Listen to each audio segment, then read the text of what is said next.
film class in college was reading Transcendental Style and Film, and it still are. And the book came on the scene in 1972, and really showing a whole, a deeper, more expansive vision of what cinema can do and is doing, and was really kind of a countercultural text. Under that spirit, we invited Paul Schrader to be our speaker to engage this audience, especially since Paul wrote a new introduction for it for last year's release from this edition from University of California Press. And he's reviewing his thoughts. Were pretty sharp when he was a younger man, and remain sharp today with some. I think we'll get a lot of that. Remain extra sharp today. And Paul was gracious just to accept the invitation, really without much conversation. So we want to engage you as serious thinkers and artisan intellectuals, as Dana Joy might say, or scholar practitioners. Sounds kind of post-Reformation, but we'll go with it. But then I didn't know, but this film then he released First Reformed, and so right?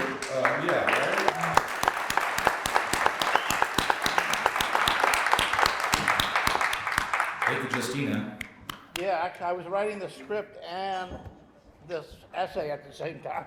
Oh, did you hear that? Paul was writing the script and the essay at the same time, so that's a nice glimpse into it. We're showing the film at 7 o'clock tonight, so if you're not going to the play, you can come and watch the film on this side of the room, and Paul will introduce it and then be there for responses afterwards. So that will be a lovely gift that Paul's doing. So we engaged him on that, and then the film came out, and really it's right up our street, as if you've seen it, you know. So it was an extra providential invitation that was accepted. So that's really all I have to say for the genesis of this. Just to read, Paul Schrader is a screenwriter, director, and film critic born in Michigan. Schrader is a graduate of Calvin College and the UCLA Film Program, where he was mentored by film critic Pauline Kael. He's the author of Transcendental Style and Film, Ozu, Bresson, and Dreyer. His best-known screenplays include Raging Bull, Taxi Driver, The Last Temptation of Christ. Most recently, he both wrote and directed the critically acclaimed film First Reformed. Paul writes and directs and sometimes does both. So Paul is going to speak to us for a spell, and then we'll have a little conversation and we'll open it up to the crowd. Okay, so without further ado, let's welcome Paul.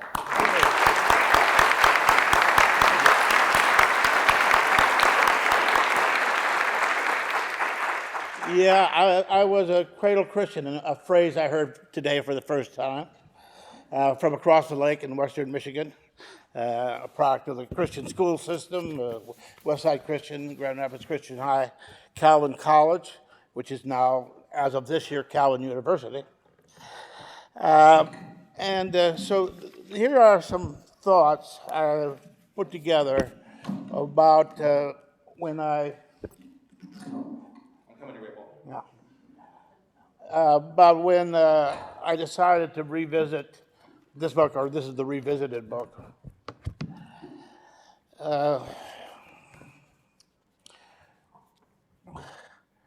50 years ago, I graduated from Calvin in Grand Rapids and headed for UCLA Film School. The 60s had come in like a howling wind and carried me off. I transferred my interest in theological matters to a love of cinema, specifically the European cinema of the 60s. I had a lot of catching up to do. The Christian Reformed Church's position on film attendance was restrictive. And when I was raised, and I had not seen many films.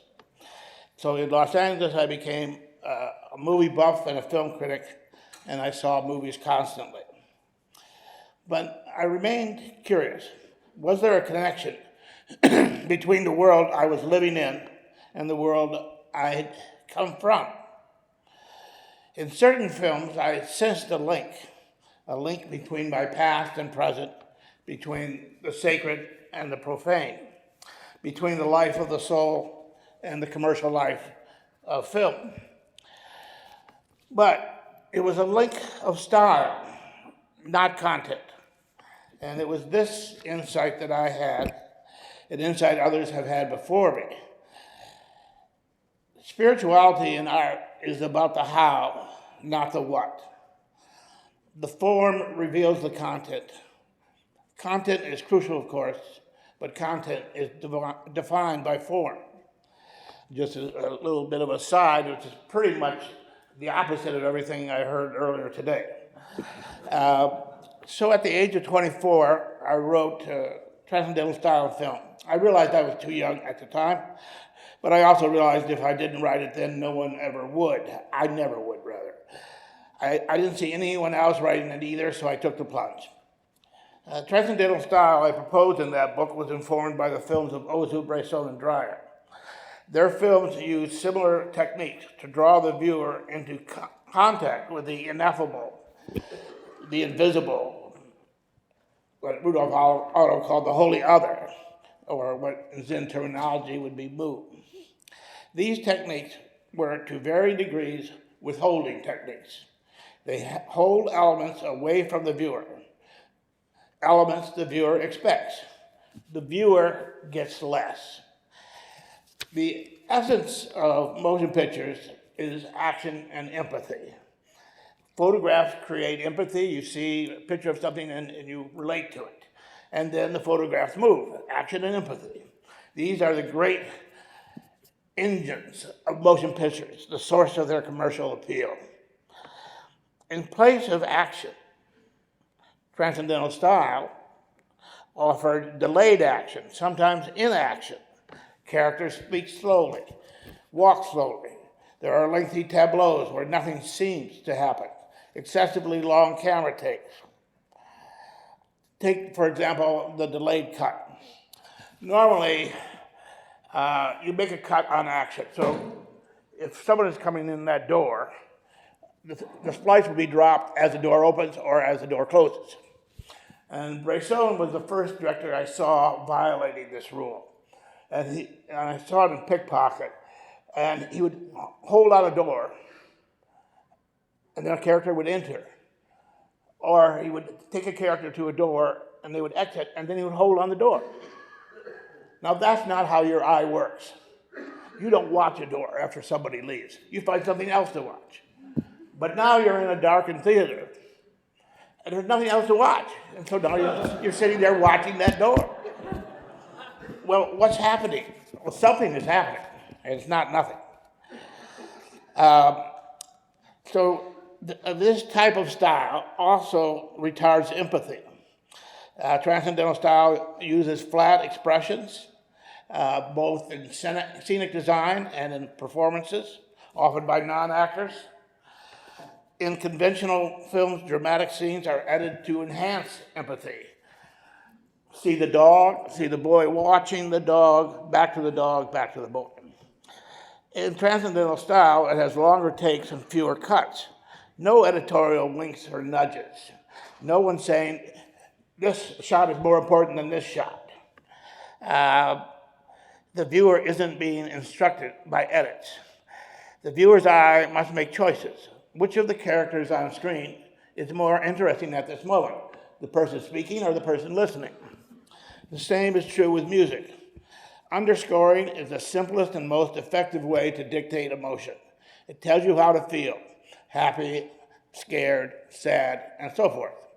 In Transcendental Style, there is often no musical underscoring, only sound effects, no musical guideposts. Or often music is used incongruently or unexpectedly. In Ozu, for example, a burst of Western romantic music over the shot of a vase or a train station. Why would filmmakers work against the very qualities that make movies unique and successful? Because such filmmakers have a different agenda. They do not seek solely to entertain, divert, and amuse. They want to draw viewers closer to the non-material world, into the mystery. To do this, Transcendental Style must take a lean-back approach. Most films lean into the viewer, desperate for the viewer's attention. The movie grabs us by the lapels and says, here's a beautiful people, and here's some fast action, and here's some music so you know how to feel all the time. You know, they're so desperate, movies are. And we are so desperate to be passive, we think this is a good movie. You know, we don't have to do anything. So contemplative films, on the other hand, have to lean away. They have to challenge the viewer to lean forward, to become part of the film's journey, to be active rather than reactive. So transcendental style doesn't rely on intellectual or emotional techniques. You can't think your way into the world of the soul, and emotions don't get you any closer. Spiritual style in art is closer to meditation, to find that quiet place where the holy resides. It is then a process, a way, you know, it is a Tao. An artist cannot bring a viewer into the presence of the mystery by catering to the viewer's wishes. It doesn't work that way. There is no such thing as fast meditation. And there is no such thing as fast transcendental style. When a film leans away from a viewer can do one of two things. He or she can lean forward into the film, or they can leave the theater. At what point is it possible for a film to lean back too much? At what point does boredom cease to be an aesthetic tool and become plain old boredom? You know, that's the delicate dance of transcendental style, what I like to call the scalpel of boredom. You know, it's a very tricky medical instrument to use. So I wrote that book. University of Cal Press published it, and my life took another direction. I became involved in screenwriting and directing. I liked spiritual films. I had written about them, but I had no interest in making one myself. I was too intoxicated by action and empathy. Occasionally someone would attempt to connect my films with transcendental style, and I would say, no, that's not me. You'll never catch me skating on that thin Braconian ice. And so, I mean, I was, you know, sort of intoxicated by action, empathy, sex, and violence, and these are not in the transcendental toolkit.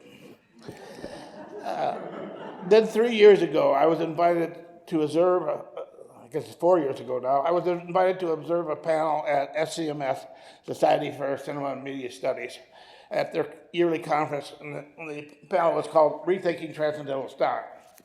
3 film scholars, one from Texas, Israel, and Spain, gave reappraisals of my 45-year-old book. And I thought to myself, if anyone is rethinking transcendental style, it should be me. So I started rethinking. And the result was an essay, which is in this new edition. And it took almost 3 years to write because I was dealing with a lot of slow cinema, and believe me, they're making slow cinema faster than we can watch it. So what did happen to transcendental style? First, Gilles Deleuze happened, then Andrei Tarkovsky happened, and then slow cinema happened. What I didn't realize in 1972 was that what I was calling transcendental style was actually an outgrowth of post-war neorealism. This was the insight that French philosopher Gilles Deleuze brought with his 2 cinema books, Movement Image in 1984 and Time Image in 1986. Obviously, these were translated and published after I had written that book. Deleuze divided film history into 2 periods. Movement image, which was defined by how objects moved on screen, and time image, which was defined by the time an object was observed. So the film began watching moving objects. For him, the demarcation was World War II. After the war, with the rise of Italian neorealism, Deleuze detected a shift away from the importance of movement toward the importance of time. Now, I'm not that well versed in Deleuze, and I'm a little over my head here, and no doubt that he's not an easy man to read. But I think it's hard to deny that beginning in the late 1940s, certain narrative images began to slow their pace, certain narrative films began to slow their pace and linger over their images. Both Andre Bazin and Deleuze point to the same shot in Vittorio De Sica's Umberto D as the beginning of this change. In that film, there's a scene where a maid, a minor character, rises from bed and goes to light the kitchen stove. In one long take, she takes a stick match and strikes it on the wall. It lights, but then goes out. She gets another stick match, lights it on the wall.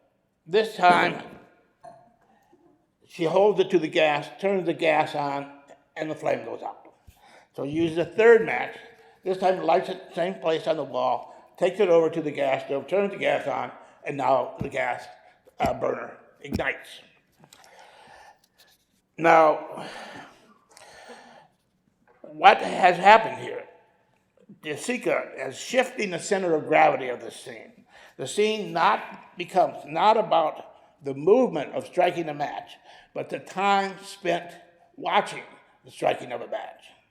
That is a very critical distinction, and both Bazin and Deleuze spotted it in the same scene. Bresson was one of the first directors to realize that this unnecessary protraction of time, holding on to an image longer than the viewer expects, has had a phenomenological effect. The viewer becomes aware of watching something over time. This is what Henri Bergson had called la durée, the duration of an experience, and Deleuze is in that tradition. Duration changes the relationship of the seer and the seen. So let's go back to the delayed cut. So the character exits the room, and Bresson holds on the door. What's happening for those 3 seconds? It's not nothing, something is happening. But it's not about the door. It's about the time spent watching the door. What if he holds on the door for 10 seconds? Then what's happening? Or 30 seconds? What's happening then? Duration. And because movies exist in a fixed time frame, duration becomes a much more powerful tool than any of the other arts, because you can just freeze people's rhythms. When you do it in a novel, they put it down and start up reading again. And so Bresson and Ozu and Rossellini used duration to create meditative cinema, and Mizoguchi and Antonioni used it to create contemplative cinema. Let me give you an example of how duration works. An exaggerated one. Let us imagine a pastoral scene. A grassy hill, clouds, a far-off road, a small herd of goats, all in one locked-off frame. A man appears in the upper right-hand corner, and there is a diagonal pathway down the hill, and he starts walking down the path, not too fast. Now, if you've seen any slow films, you know that director is not going to cut until that man makes the entire journey across the screen. And then, even then, he may wait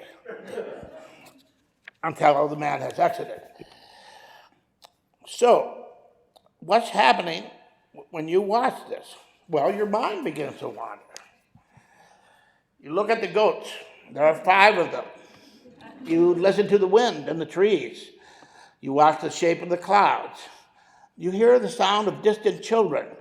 And then a school bus seems to be coming. What side of the screen will it come in? Is it coming from the right or is it coming from the left? Oh, the bus drove away. It's not going to come in. But there are only 4 ghosts now.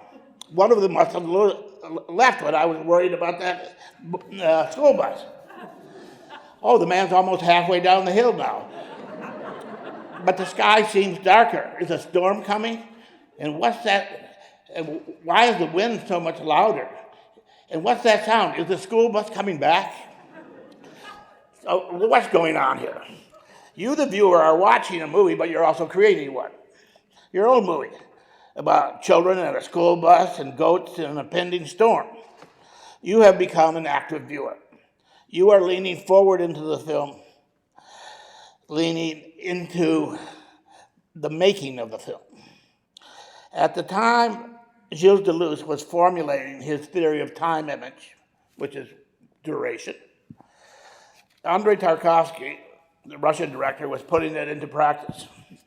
Influenced by Bresson, Tarkovsky brought withholding devices to a large canvas, encompassing science fiction, dreams, memory, history, metaphysics, poetic realism. Ozu's theme was the family, Bresson's was the individual, Tarkovsky's theme was time itself. Although Tarkovsky used elements of transcendental style, I don't think he was a purist. He had religious themes, obsessions, characters. He was austere. He employed distancing devices, but his intent was slightly different.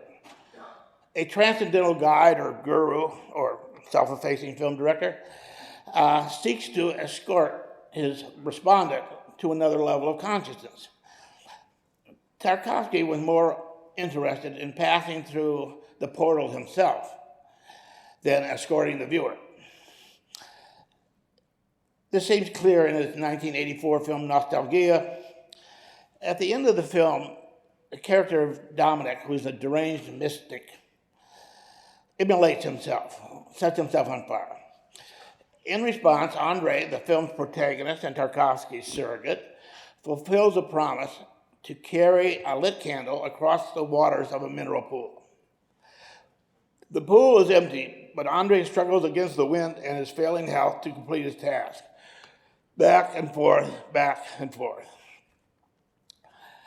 Finally, he reaches his goal, places the flickering candle on a stone ledge, falls off screen, and dies. Now that shot, that candle, that is the Bressonian ending. That's the last shot of Diary of a Country Priest. It's the last shot of Trial of Joan of Arc, the smoldering stake. But it's not the last shot of Nostalgia. Tarkovsky then switches to black and white and concludes with a long pull-out of Andrei, who sits with his dog in front of his ancestral home.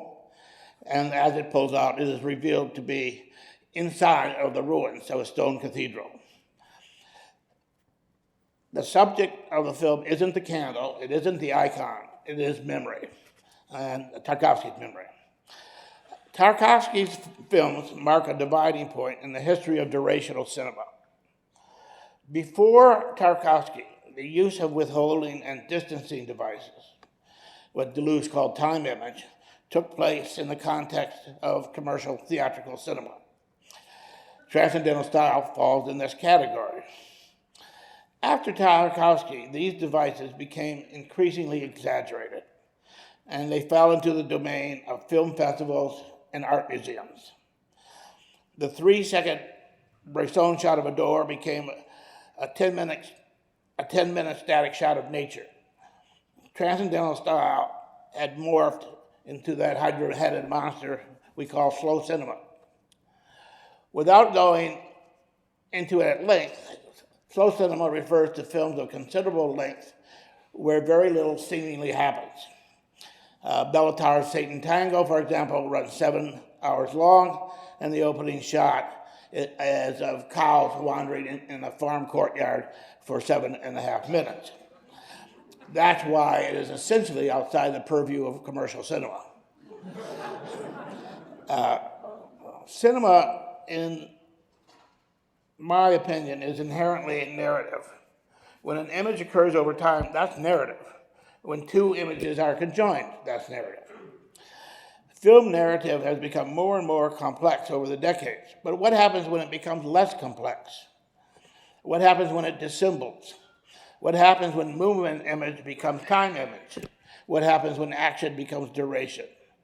These are the questions raised by slow cinema, and it seems to me as movies move away from their narrative essence, their nucleus, they vector in one of three directions, three dead end points. One is the surveillance camera, the unending documentation of reality.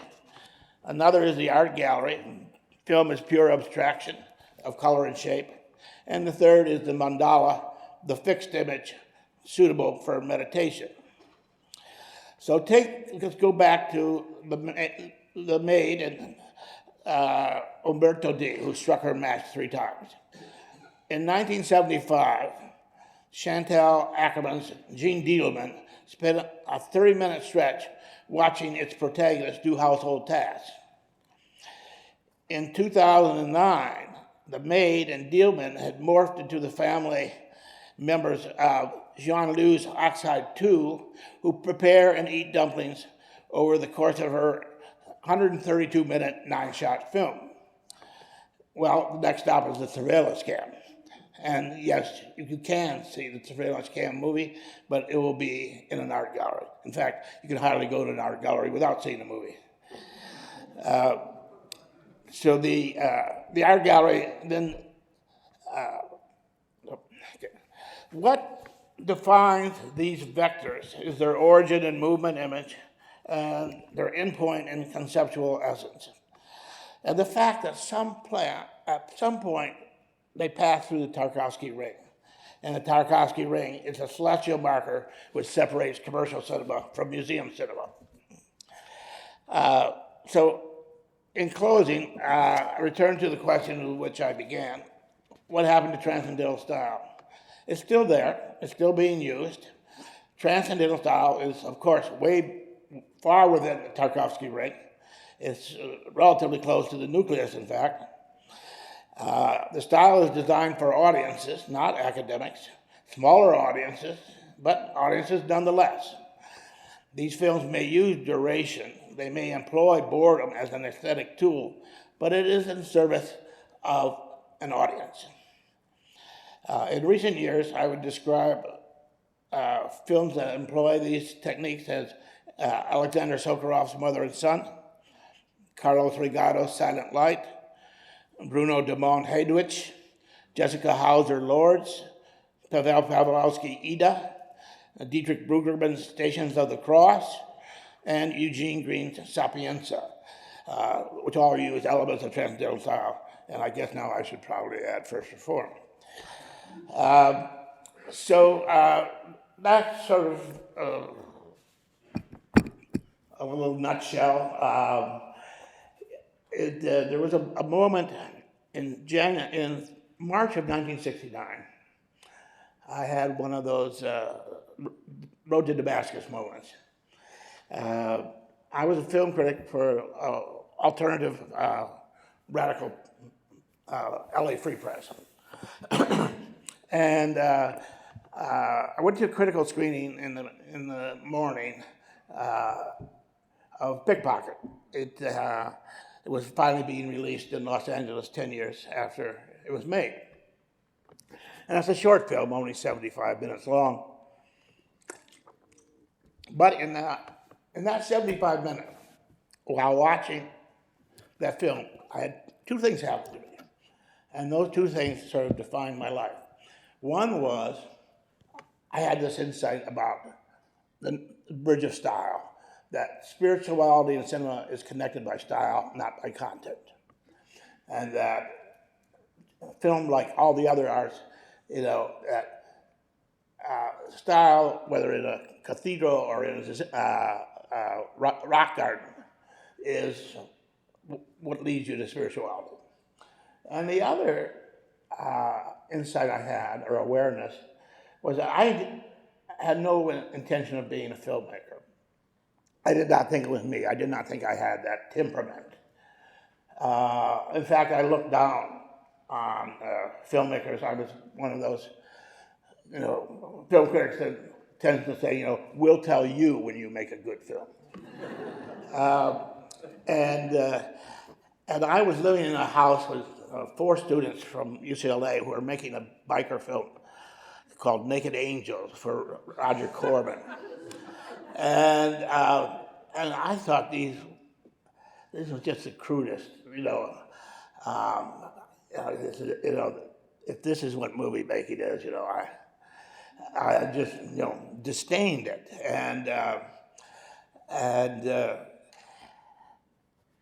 But then I saw Pickpocket, and I saw this movie, and there's this guy, he writes in his journal, then he goes out and steals some stuff, comes home, writes some more, goes out, the police come and talk to him, goes home, writes some more, runs into his neighbor, this girl, talks to her, goes then back and writes some more. I said, I could make a film like that. and I did, what was it? I would be 69, so 3 years later I wrote Taxi Driver, which is that film. And 2 years after that screening in March of 1969, I wrote this book. Now, those two paths have been diverted. Taxi Driver led one way, and the book went another way. And I thought they would never meet again, but they did. And it happened when I was giving Pawlowski an award in New York Society of Film Critics for Ida.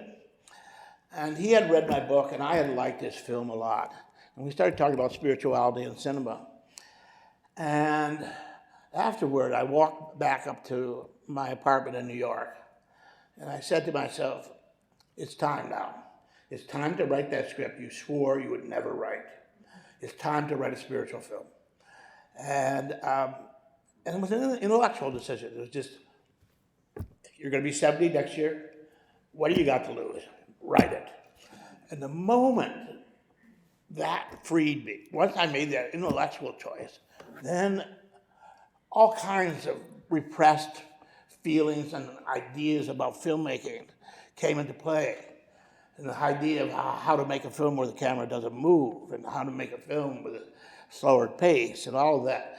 So for that reason, that film represents a sense of completion. And I've been fond of saying, I hope it's not my last film, but if it is, it's a damn good last film. But now I'm going to make another film. So.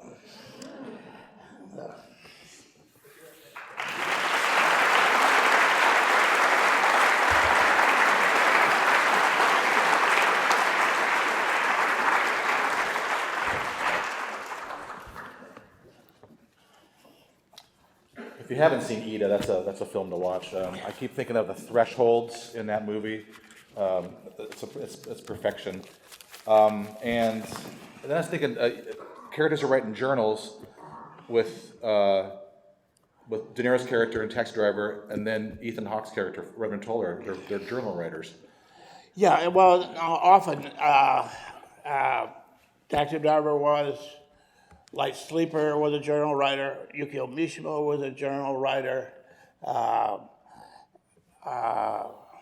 There's another one in there somewhere.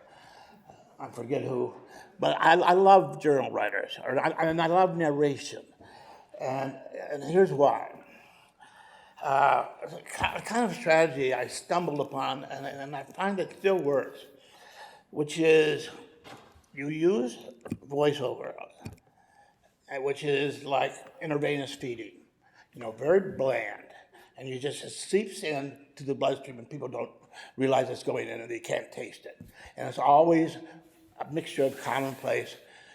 I went to the gas station, and the price had gone up to $3.95. I filled up the car. I think my brother may have cancer. He sent me a letter yesterday. That's narration. Okay. And then you tie that to a journal so that it doubles up, so that you see it and then hear it. Now that's a double. That's a distancing device. And there's a great one in in Country Priest, where in Pickpocket, he said, you see him right. I went into a large bank and sat down. Then you see him go into the large bank. Then you hear him say that. Then you see him do it. Now that's happening 3 times. Now, well, obviously, what's he doing? He's just playing with your sense of time. Yeah. So, so you do that. You have the narration. You have the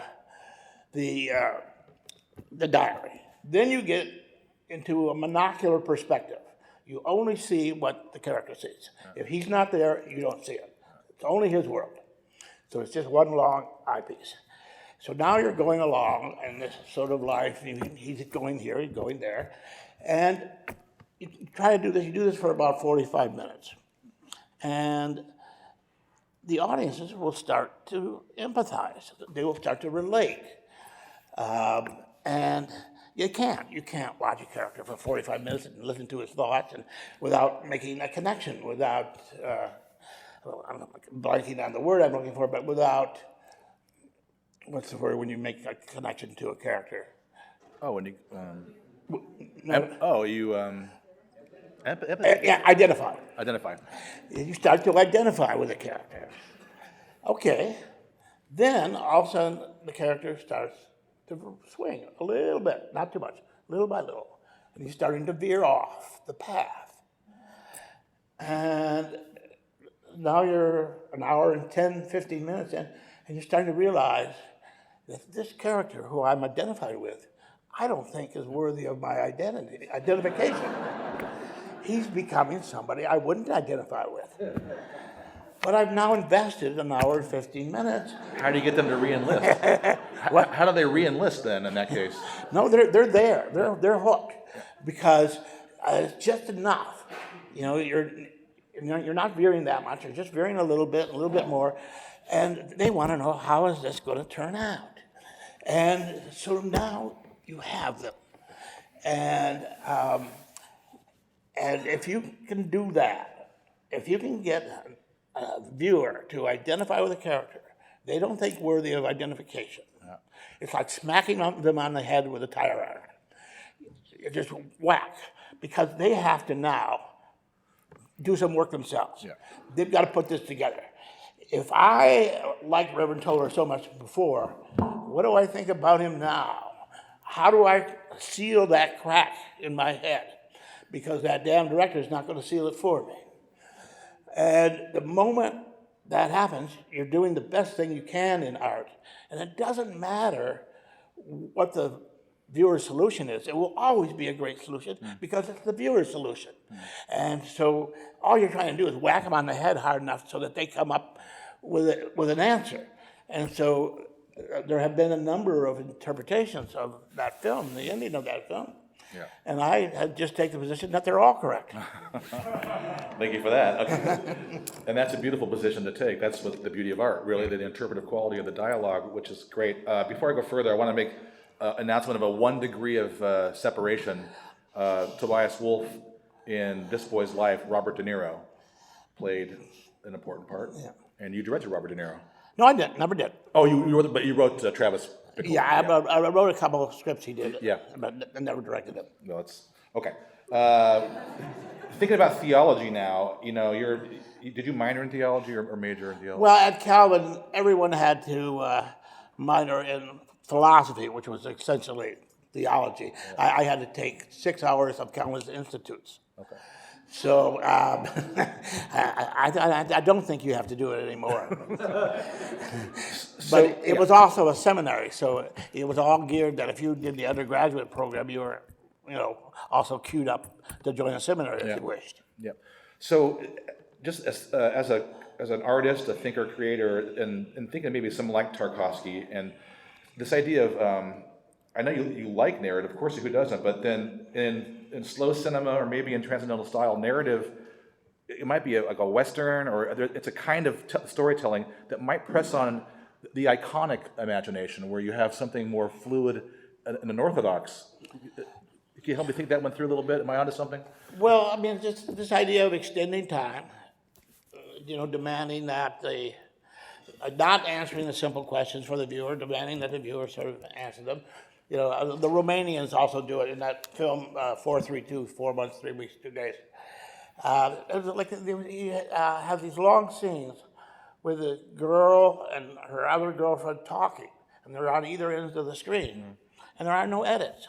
Now you are trained as a viewer to be edited. You want to know what's more important, and all of a sudden they're not cutting, and that throws you off. The same thing with planimetric composition. Planimetric composition is when there's essentially one plane of focus. Think Wes Anderson. And so there is no foreground, there is no background. And so foreground is an editorial comment. If I put something in the foreground, I'm making an editorial comment. If there's nothing in the foreground, I'm not making an editorial comment. In First Reformed, there are no over-the-shoulders. Now, an over-the-shoulder, of course, is a basic tool of filmmaking. The first films, this is why I shot it in a square ratio, the first film didn't have many of them. But then once film went horizontal, they needed to stick something here because the head was here, so they stick a shoulder or an ear or something there. And now we all expect to see over the shoulders. It's the lingua franca of storytelling.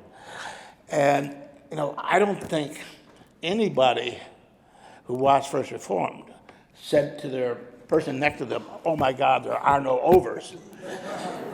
But they knew they weren't getting some kind of guidance that they had learned to expect. And so it's a culmination of all of these withholding techniques. But also there's something deeply intuitive about it.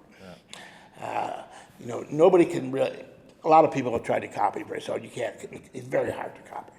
Ozu is very hard to copy, just as Ho Xiaoxian.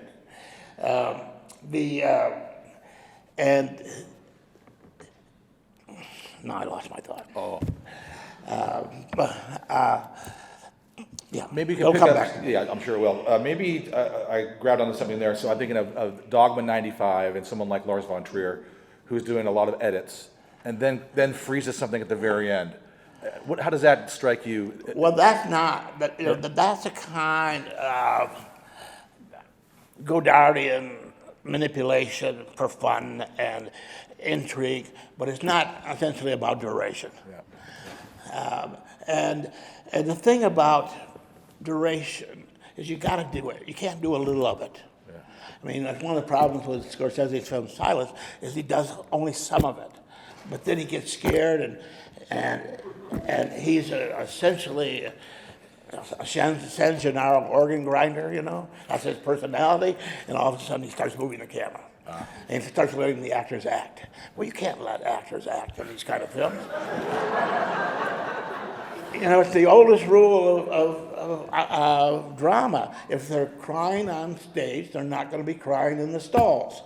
And the moment you let your characters start crying on stage, you're doing the work that you want your audience to do. Let me shift gears here a little bit, then we'll open it up. So to First Reformed, I think I'll say this one first because it's a little bit of an involved question, but I think when you view it, you'll see this is a faith and justice film. It's a meditation on prayer, and it's a meditation on action in an ecclesial setting. There's a scene, this doesn't ruin anything, but First Reformed Church was a stop on the Underground Railroad. That's one of it's now a church museum when you see the film, but before it was a real part of something of justice. But then the backdrop is an environmental justice backdrop. Could you speak to that connection? And can the church speak? The donors don't want any part of environmental stuff. And on climate protest day, that's all around Chicago, I felt it was kind of a providential moment to maybe ask that question. Well, an idea starts to come alive when two things not normally connected get close enough for a spark to jump between them. The problem and the metaphor. So if the problem is pathological loneliness and the metaphor is the taxi cab, and all of a sudden, boom, a spark occurs. Well, in this particular case, it's the crisis of the soul, and the crisis of the environment. And we have been talking about Kierkegaard's Dark Night of the Soul, what's it called? Oh, the stages? Sickness unto Death. And we've been talking about that as long as we've been human beings. And the character in there says we wake up in the middle of the night. But it's always been a hypothetical discussion, because you're going to have that discussion, quo vadis, and then your kids are going to have it, and then their kids are going to have it, and their kids are going to have it. Well, maybe not, maybe that's not so true. Maybe we're the last or the next to the last generation that's actually going to have that discussion. Maybe the idea of climate collapse has made the existential dilemma an immediate one rather than a hypothetical one. Should I exist? Well, it starts to get tied up with will I exist? As a species. And so that was the kind of connection that made. Thank you. And Reverend Toller, if you push pause on your Netflix account or whatever, Amazon Prime, you see there's 4 books on his nightstand. It's G.K. Chesterton's Heretics, Thomas Merton's Letters, the Bible, the American Standard Version, and The Cloud of Unknowing. Yeah, there's also something, there's a lot of little Easter eggs in the movie. And when I was doing some lectures at seminaries at Fuller and Calvin and Yale, I asked each of the students if they knew what something was. And the first 2 didn't, but the third one, someone did. On his desk, there's a paperweight. And in the paperweight, there's a woman's hand.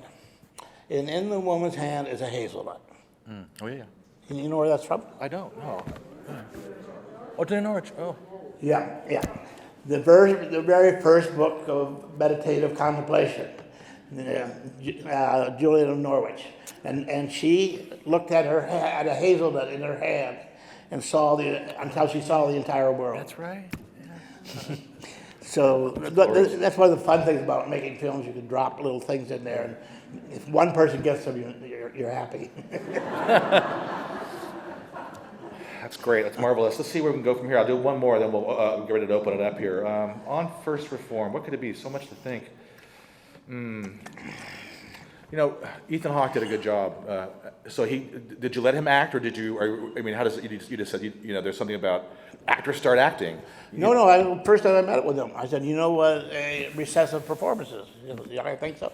I said, look, in this film, if you sense that the viewer is interested in what you have to say, lean back. And if they're still interested, just lean back a little further. And don't ever give them anything. And so that was, his performance. But one day, we're doing a scene toward the end where he's talking to his pastor, Cedric Kyles, and all of a sudden he starts to cry. Yeah. And Ethan got up after the take and he said, I'm sorry, I know I promised not to do that. We'll go back, we'll do it straight. I said, no, Ethan, I think the beauty of making a rule is that you can break it. And I think you just spotted the moment when to break the rule. And the reason you have to break a rule is otherwise the audience forgot you made it. So if you say, we are never going to move the camera, we are not going to pan, we are not going to tilt, eventually they'll forget that. So I was doing one shot there, and I said to the cinematographer, I said, let's lay some track. He said, well, we don't lay track in this movie. I said, I think this morning, I don't know why, it's just instinctual, I think we should break the rule. One shot, break the rule. It's time to break the rule. And so there's one weird shot in the film where there's a lateral dolly, and the character goes out of frame, and then he comes back in, and they walk toward the garage. And I just did it so that so the audience, even if it wasn't consciously, would sense that a rule had been broken, and now all of a sudden the rules were all the same again, never break them again. And that's where instinct comes in. all of your academic articles and all of this book and all that crap. Um, but at some point in your bones, you just say, I think we should move the camera. Don't ask me why. I get it. Okay, I'm sure there's some thoughts out here. Anthony has a microphone. So Anthony, come on and just, yeah.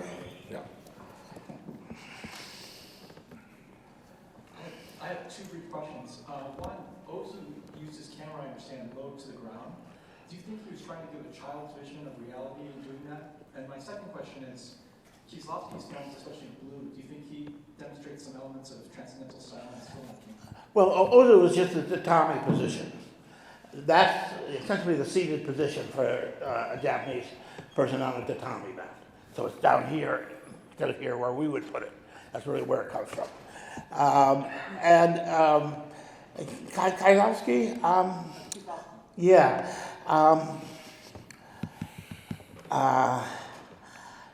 He is such, I've never really quite been able to get my head around him. I mean, his films are really very impressive. And I've gone back and looked at them and tried to figure out what was really going on. And I'm just missing something. I just wondered if you would speak to the two creative roles that you have played, writer versus director. Which do you like more? Which are they creatively different? What are the experiences that you have in each one? Well, they're very different, of course, because they're different modes of thought. Writing is essentially the tools of storytelling. It's not even writing, it's storytelling. Plot, theme, character, dialogue. Directing is the images as ideas. Now, those are two very different things. And since I was raised in a Protestant church, I was raised to believe that if you had something to say, you used words or music. You didn't use images. We didn't have icons. You don't have any of that garbage. And so I had a rather impoverished visual childhood. And it wasn't until I was in Los Angeles I started realizing that images could be ideas, and that this is an idea. Now, there are words we may use for it, half-filled plastic water bottle, half-filled, 5 words, but it's not 5 words, it's this. And then if I turn it slightly over, it's another whole other thing.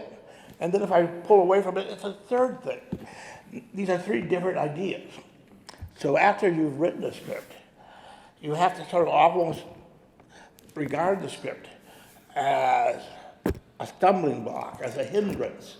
How can I take this flaccid limp of a story and make it come alive with visual ideas? And so it's a whole other thought process that goes in. And so when I write, I try not to think of shots.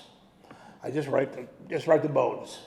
And then when I start going over as a director, then I start visually imagining things.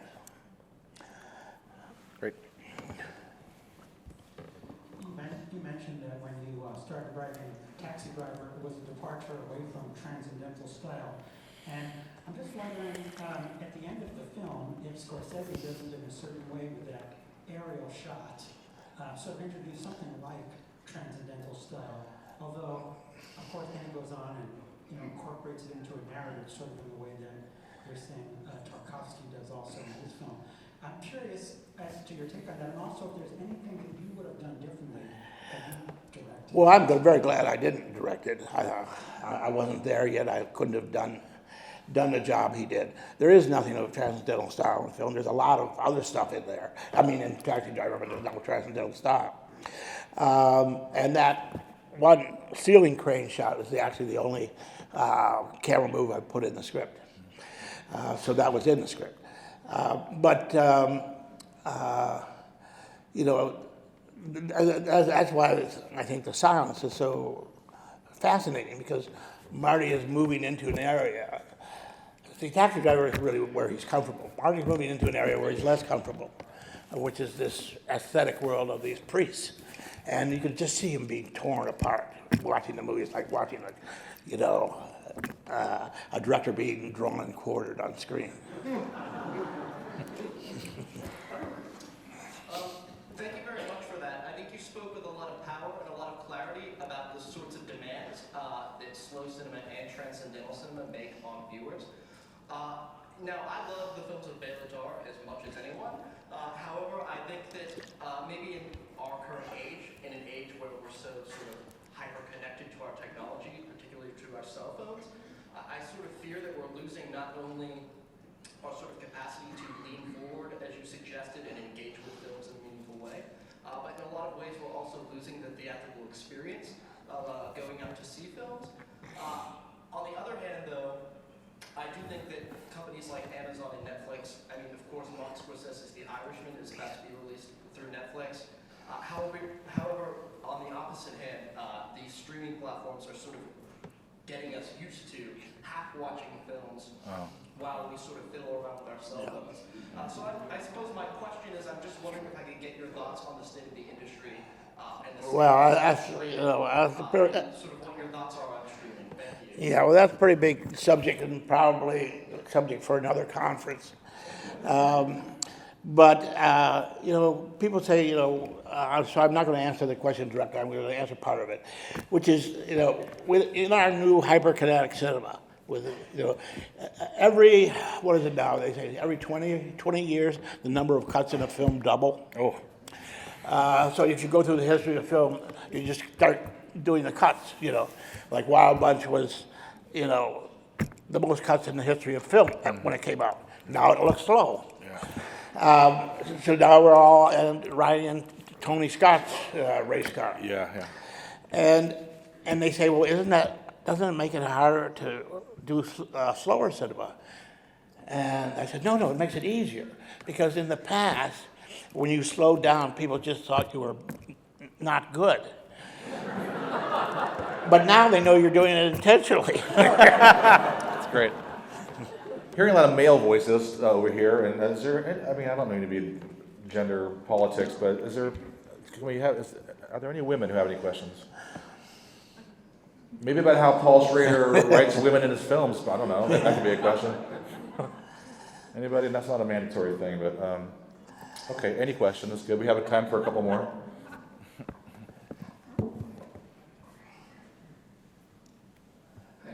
Thinking about a lot of your films, or three in particular that are coming to mind right now, First Reformed, Taxi Driver, and Mishima, they all sort of build towards the main character trying to prove a point to like a public audience, failing and then punishing themselves, or failing at that too.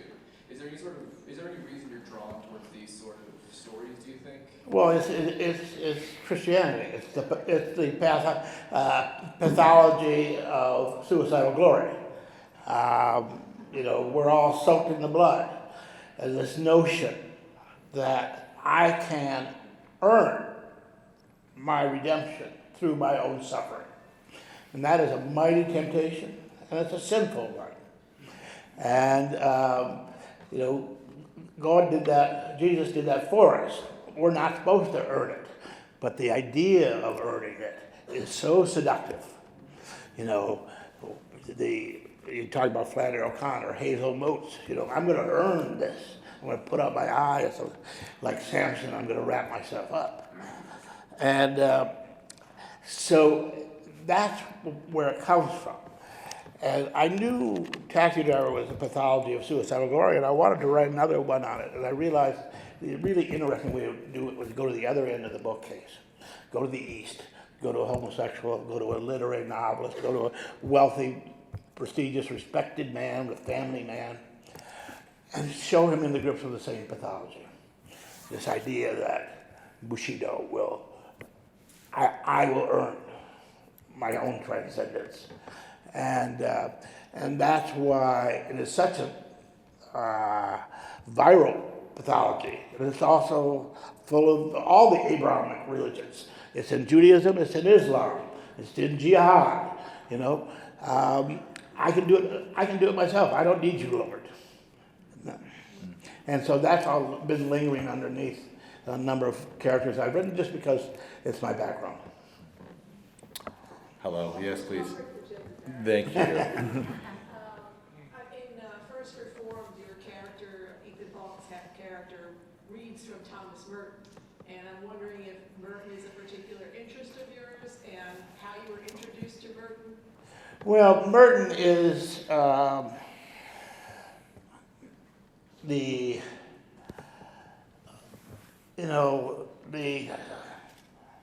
thinking man saint, and I hope someday he does become a saint. And like in Grand Rapids and Calvinism, we had like T.S. Eliot and C.S. Lewis, the thinking men's Christians. So you have Thomas Merton, and he's a very inspirational guy. And Ethan, in fact, has been to Gethsemane, which is the monastery in Kentucky, on a number of occasions. Oh. So it was just a natural fit. But yeah. Yeah. Well, speaking of saints, then I'm just looking at your right wrist there. You got a St. George bracelet on your right wrist. Well, I was in Georgia 2 days ago. Oh, okay. Oh, Georgia. Oh, I thought it was St. George because I thought it was. I was about to say, what is a Calvinist doing with a devotional on his wrist? But no, this is Georgia on the Black Sea. Oh, excellent. Okay, I think we've come to our point. There's one more. Thank you, ma'am. Yeah. You mentioned the film Ida, the Polish film. Yeah. Very beautiful, but it was shot in black and white. I wonder why he did that. Well, it's a withholding device. The same reason after I talked to him and I walked uptown, I said, I'm going to do it the same way. 1:3:3, square format, black and white. Now, I ran into a delivery requirement that kept me from using black and white, but I was able to use it in the square format. And it's just a way to give less. And subtle way to give less. Another thing Pavel does in that film, he uses the square format, but he composes for the bottom of the frame. So he's actually composing in a rectangular frame and leaving the top empty. Very, very, very cool. And but I should probably answer one question before we quit. Yeah. Because somebody always asks it, and somebody asked me about the ending of First Reformed. And is this a spoiler? No. Okay. Well, I assume the film's been around forever. Why, is this an anti-spoiler community? I don't.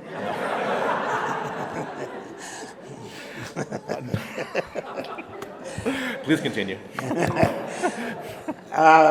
So at the end of the movie, I've been criticized for people, and when I was previewing it, not previewing it, but screening it for people, I would always ask, I ask you the question right here. At the end of the movie, is Reverend Toller alive or dead? Is he alive? Yes. Usually, when I would ask that, I'd get a pretty close share of hands, but if there were too many people who thought he was alive and not enough people who thought he was dead, we'd go back in the editing room and make some very subtle changes, and so that it would be the same amount. And I realized to do that because years after Taxi Driver came out, there was a school of kids who started saying that the ending was a fantasy. Now, this wasn't Scorsese or I's idea, but when I first heard it, I said, Marty, I don't have a problem with that. Yeah. I said, I don't either. I said, if they want to believe that, good. Yeah. And so this time I came around to it, I said, well, let's build it in for them. Let's bake it into the cake. And so there's one interpretation, which is that grace intervenes. Grace comes crashing down in the person of this girl, and he is rescued from his suicidal pathology and thrown into a moment of carnal ecstasy, just like the ending of Our Dead. And that's a good interpretation. I like it. There's another interpretation, which is that he's having an ecstatic vision. Now here he stands in Gethsemane. He has the cup in front of him. Before he had been told, you're always in Gethsemane, you're always in the garden. And he drinks the cup of drainum. And he falls onto the floor on hands and knees, and he starts disgorging his stomach. And God walks into the room. Now, God hasn't spoken to him for the course of the entire film. But then God walks in and says, Reverend Toller, do you want to know what heaven looks like? I'm going to show you right now. It looks like one long kiss. And that's the last thing he sees. Wow. So that's the other interpretation. Let's all show our appreciation for Paul Schrader.